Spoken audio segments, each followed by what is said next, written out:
everybody, welcome back to my channel, and today I am going to do a recent reads first quarter of the year reading wrap up. Since January, today is May 1st, so since January I have read a total of 15 books, which probably isn't a whole lot, probably compared to a lot of other avid readers, but 15 is good for me. Let's just review, because I haven't done a wrap up yet this year because I'm really bad at them. So we are just going to quickly go over what I've read so far this year. My first book of the year was a great selection as Concrete Rose by Angie Thomas. I did listen to this on audio. I love listening to her books on audio. The gal who does her other two books is exceptional. The person who did this one, also wonderful. And this story follows Maverick, who is Star's dad. And if you've read The Hate U Give, you know who I'm talking about. But this was just a really great book. I love Garden Heights. I love the people in Garden Heights. I love the story. I love everything that Angie Thomas does with these books. She just tells just true stories, and she has definitely become one of my favorite authors. I really just adore her, and I adore her books, and they're really great. So if you haven't picked any of them up, I really encourage you to do so. I think the audiobooks are wonderful, so you know they are available hopefully at your library. They're available on Scribd, they're available on I believe they're available on Audible. But yeah, I just encourage you to pick these up. They are so good, and the characters are great, and you just I gave this 5 stars. I don't know how anyone else could give this book anything lower than that. But Mav, I enjoyed learning about Maverick. I enjoyed learning about how like Star came to be, and I had forgotten some things from The Hate U Give that were in this book. So it was nice when I read it. I was like, oh right. And so it was nice to kind of tie some things together. But it was just really great to see him kind of come into his own, or start to come into his own in his younger years, and see how he came to be who he is. And so it was really great. It was really good.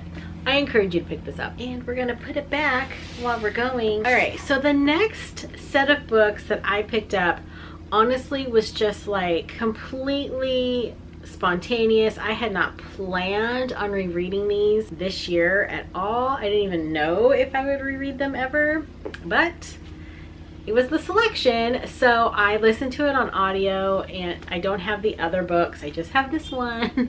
So yeah, I reread these. I only reread the first 3 because I don't really love the 4th and the 5th book in the series, but my favorite one of the whole series is the first one. I really like America Singer in this book. For those of you who are not familiar, the selection is basically like The Bachelor but royal. So The Bachelor is the prince, and they have this selection that happens where like all eligible ladies of the kingdom can apply. So it's kind of like Cinderella a little bit. Her and the prince just happen to meet the day before the selection starts, and it was great. I will say one gripe I have about this series is there's just like so much miscommunication, and I don't know if I would say like dishonesty necessarily, but I really felt like if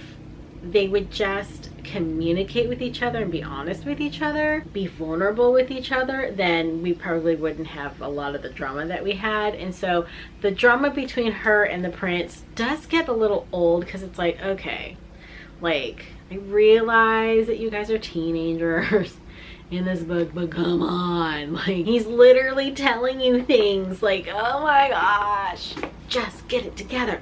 But it's still a good time. It's still fun. I didn't plan on picking it up, but I did. I was glad I did because it kind of just kept my reading momentum going. Even though it was audiobook, it was a good way to kind of start the year. I read Concrete Rose and then I jumped into this one. So it was a good start to the year. The next one I picked up, Aurora Burning by Amy Kaufman and Jay Kristoff. I know they're going through some dramas right now. I read it back in January or February. This is the sequel to Aurora Rising, and I have to say, so I listened to this on audio, which I think was the best decision for me. The audiobook of this one is impeccable. It is so good. It has special effects. It's kind of has music a little bit. The last chapter in this book is one of the best and worst last chapters I've ever read. I say worst because, man, that cliffhanger, like, oh my gosh, rude, but it was just one of the best written chapters, like final chapters of a book I've ever encountered. It was so just so smart. It was so good, and like you felt every character. I can't say enough about this sequel to the series. Like it was absolutely brilliant. If you are looking to get into like a little bit of sci-fi, but more like YA, pick up the Aurora cycle. It's really, really good. If you don't want to purchase it because you've got some feelings about these two authors, find it at your library. That way you're not funding their pocket. But I still think you should read it. Amy Kaufman and Jay Kristoff do make a very good author duo pair, I have to say. I've heard good things about their other series. I haven't read it, but this one, super good. The next 5 books I read this year are right here.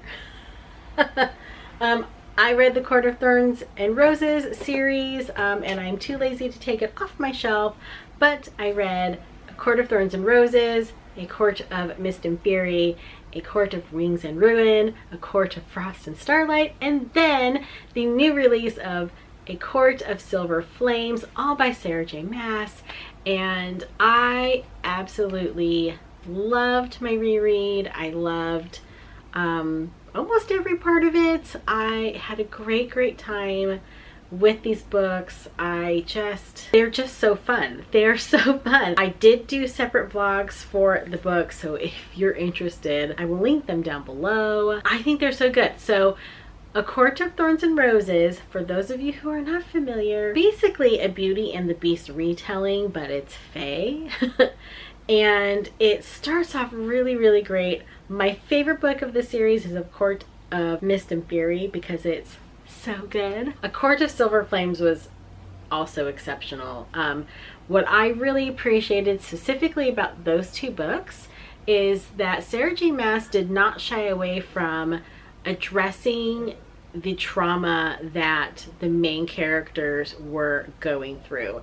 And I just felt like that was so key, because when you think about all the things that the characters were experiencing, especially in that first book and before the first book, it's like they wouldn't be able to just like bounce back from that and have everything be fine. So I really did like that, and I appreciated that about both of those books. But it's a great time. It's really entertaining. It's a really great mix of just like magic, peril, and events, and love, and it's so good. I am looking forward to my next reread.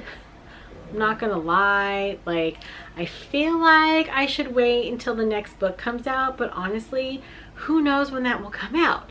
So we'll see what happens. The next book that I read this year, well, technically I've been reading this for over a year, but it was finished this year, and that is Keeper of Lost Cities Exile by Shannon Messenger. This was a buddy read with my niece and nephew. We started it March of 2020. We ended it March of 2021. So I honestly don't know why it took us so long to do this. I'm really glad we finished this. It's a very good book. This is the second of the series. I believe there's going to be 10 books in total. We follow Sophie Foster basically in her journey and learning about the fact that she is not human as she grew up as, but she is an elf, and learning about all these abilities that she can have and learning about her friends. And this one was pretty crazy. We meet maybe an animal or something in this book, and we get a lot more Keefe, which was fabulous. We love Keefe. We are Keefe stans. We love him so much. And there were some really sad bits in here too, but just a really great middle grade. If you were looking for a middle grade to pick up and you want it to be a series, I'm just saying we're only 2 books in, but this is not a bad thing. It was just fun. Moving on from there, I then picked up Cinder by Marissa Mayer. This book was gifted to me by my family. I really wanted to love this book. I know some people that just love this book and this series. Like, they love it so much and they've raved about it. And I honestly was like, it's okay. So Cinder is kind of a Cinderella retelling. It's like a Cinderella reimagining more so than a retelling. Cinder is our main character. Earth is not how it is now. Cinder is a cyborg and she's a great mechanic, and she has a chance meeting with the prince. A great little flirtation goes on there. But Cinder's story really starts to like develop and unfold towards the last part of this book. So the first bit of this book was interesting, and then it kind of got boring, and then it kind of got interesting again. I liked it for the most part, but it was just kind of like okay to me. I did find myself skimming a lot of the time, which if I start skimming, that means like something's dragging on and I just cannot be bothered with all those details. Would I reread it? Possibly. What I do have one little thing, and I might be being sensitive about this, but Marissa Mayer is a white author, and she set this particular book in New Beijing, and Lynn Cinder is of Asian descent. There's a prince, he is of Asian descent. And so I kind of was just like, what?